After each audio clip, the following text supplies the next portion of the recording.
Votre partenaire est toujours sur son cell. Vous flirtez avec quelqu'un sur Instagram, même si vous êtes déjà dans une relation. Vous avez l'impression que les réseaux sociaux vous éloignent de la personne que vous aimez.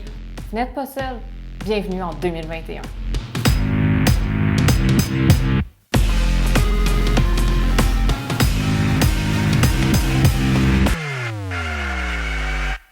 Quel genre d'influence les réseaux sociaux peuvent avoir sur notre vie amoureuse? C'est une des questions que se pose le film Life Story, chronique d'un couple, qui est en salle depuis le 27 août. C'est aussi la question qui a retenu notre attention dans l'actualité intime des derniers jours, donc on va essayer d'y répondre avec la psychologue Marie-Ève Daspe. Est-ce que c'est commun pour une psychologue aujourd'hui de rencontrer un couple, un trouble, un polycule qui connaît des défis à cause des réseaux sociaux?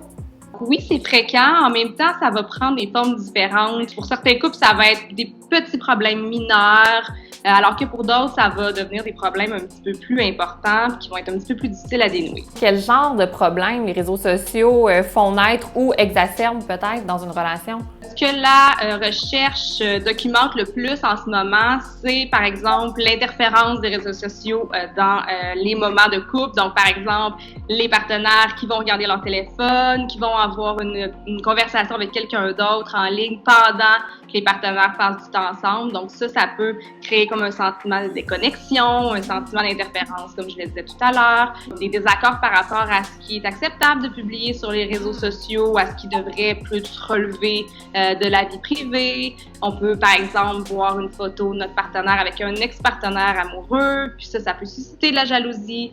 Ça peut amener de la surveillance électronique du partenaire, donc d'aller fouiller sur les réseaux sociaux. Qu'est-ce que le partenaire fait? Qui le partenaire suit? Je pense aussi peut-être à la cyber-infidélité qui est assez documentée aussi. Donc, il y a flirter avec quelqu'un d'autre en ligne jusqu'au cybersexe. Donc, c'est pas que les réseaux sociaux vont rendre une personne cyber-infidèle, mais c'est un contexte qui peut peut-être faciliter ces comportements-là.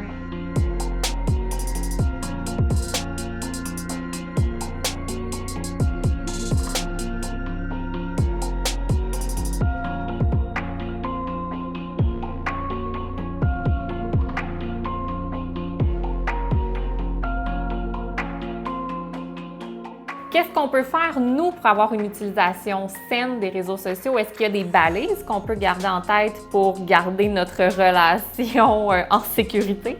Je pense que les balises, elles se discutent en couple, justement. Donc, qu'est-ce qui nous rend tous les deux confortables? Qu'est-ce qu'on aime moins? Qu'est-ce qu'on considère comme des comportements cyber-infidélité? Pour certaines personnes, flirter avec quelqu'un d'autre en ligne, c'est bénin, c'est pas grave, alors que pour d'autres, ça va être quelque chose qui va être vu comme une trahison, puis qui va être très, très blessant. Donc, les balises ne sont pas nécessairement universelles, mais elles se discutent dans chaque relation. Est-ce qu'on devrait suivre notre partenaire sur les réseaux sociaux?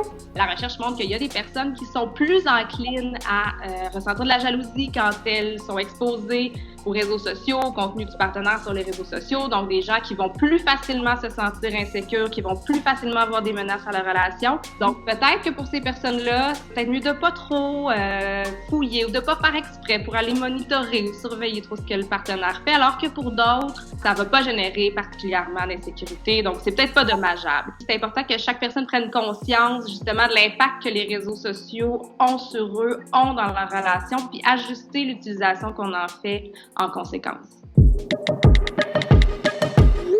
Est-ce que c'est mauvais signe si mon chum et moi, on regarde notre cellulaire dans le lit avant de se coucher plutôt que de se parler?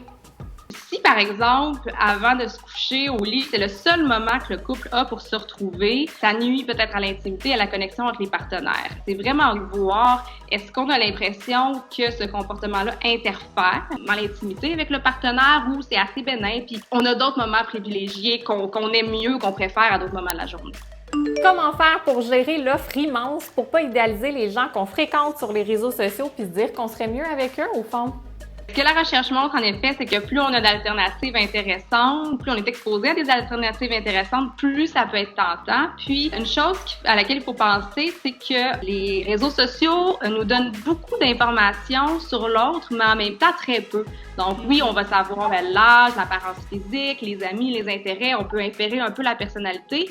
En même temps, les gens ont beaucoup de contrôle sur l'image qu'ils souhaitent projeter sur les réseaux sociaux. Nous, quand on reçoit ça, on a comme toute la latitude pour imaginer, se construire une image, il y a plusieurs genres de relations qu'on pourrait avoir avec cette personne-là. Et en même temps, on connaît très bien les défauts de la personne avec qui on est en relation dans la réalité. On connaît très bien les aspects de la relation qui nous déplaisent, alors qu'on ne connaît pas les défauts et les alternatives potentielles qu'on ne connaît qu'en ligne. Donc, c'est certain que c'est un piège dans lequel on peut facilement tomber.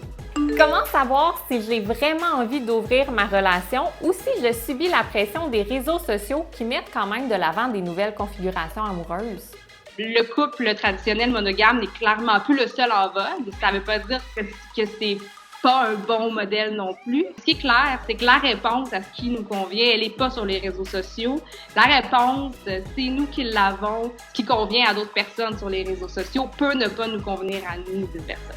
Donc, on ferme notre cellulaire 15 minutes puis on plonge en soi? Exactement. Merci beaucoup. C'est le moment où vous devez lâcher votre cellulaire. Ou vous pouvez le garder, mais juste le temps de m'envoyer des questions sur l'actualité intime. Scrollez pas.